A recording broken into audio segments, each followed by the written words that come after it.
Salut et bienvenue sur Tesla Lambda.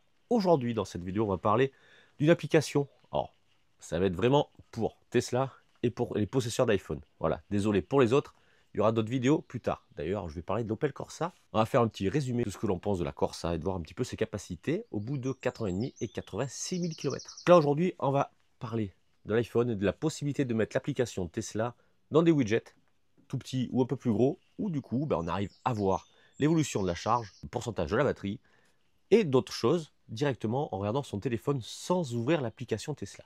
Allez, je te montre. Alors, par exemple, mon téléphone, alors je fais comme ça. Tu vois le petit logo ici, la voiture, avec la batterie. Comme ça, on a un peu plus de la moitié, donc peut-être on voit mieux là quand ça s'éteint. Et je te montre comment on fait pour l'afficher. Donc sur iPhone, tu restes appuyé ici et ça va te permettre de faire un nouvel écran. Par exemple, voilà, je fais un nouveau fond d'écran. On va faire un truc basique. Hop. Ok. On va faire ajouter. Comme père, on s'en fout.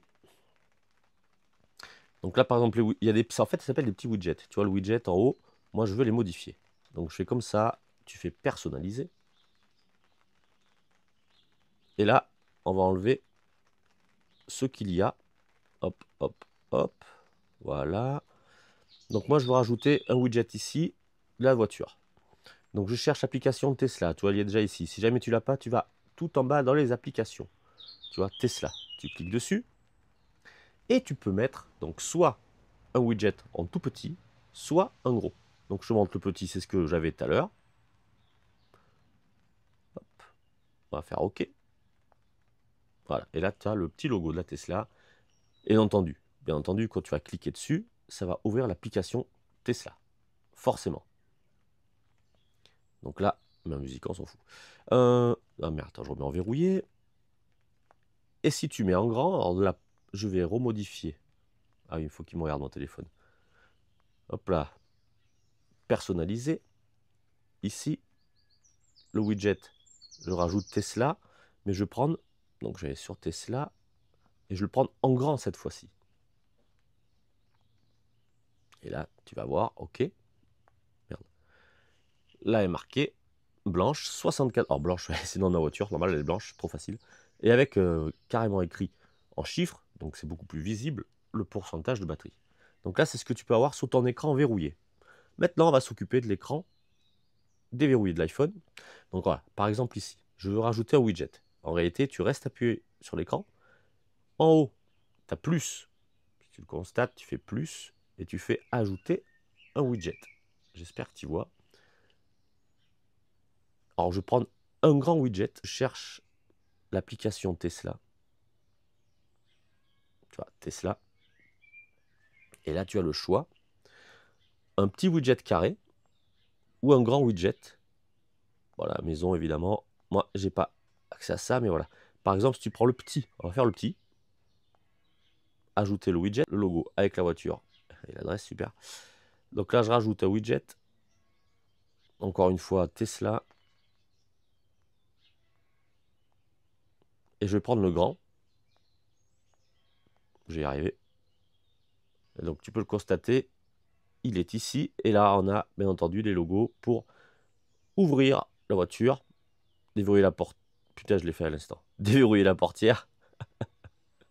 Et du coup, bon, ça t'ouvre l'application. Tu vas déverrouiller la portière, ouvrir le trappe de charge, ouvrir le coffre et fermer la voiture. Et donc, bien entendu, tu cliques dessus, ça va t'ouvrir l'application Tesla, évidemment. Donc, moi, je trouve que c'est quand même pas mal. Voilà, tu fermes ton téléphone. Donc, moi, il est toujours allumé. Donc là, j'ai mis les deux logos pour vous montrer en verrouillé ce que ça peut donner. Soit un tout petit, moi, c'est ce que j'ai. Comme ça, à côté, j'ai la météo et mon agenda, il me semble. Et là, à côté, où tu as le nom de ta voiture avec le pourcentage en chiffres clairement marqué. Hop, hop. Voilà, moi, j'ai ça. Parce que j'aime bien savoir si j'ai des choses de prévues, la température et le petit logo pour ma voiture. Donc tu vois que c'est quand même pas compliqué. C'est hyper pratique par contre. Moi, depuis que je l'ai en fait, je l'ai toujours mis quoi. Comme ça, je vois où c'est que ça en est. Quand tu as ta charge, tu charges ta voiture, tu t'en vas, tu as de suite accès du coup facilement en un coup d'œil à l'état de ta batterie. Donc c'est quand même plutôt sympa. Bon, je vais vous amener, on va fermer la voiture parce que je crois que je l'ai ouverte. En vous montrant là le petit logo, le petit widget, j'ai cliqué sur ouvrir la portière, il me semble. Donc on va voir ça ensemble. On va voir ça. Ah oui, effectivement, la voiture est ouverte. Et elle a foutu la musique, normal. Tu vois, c'est un petit problème, ça. La portière s'ouvre, c'est bien, mais ça aurait été bien que...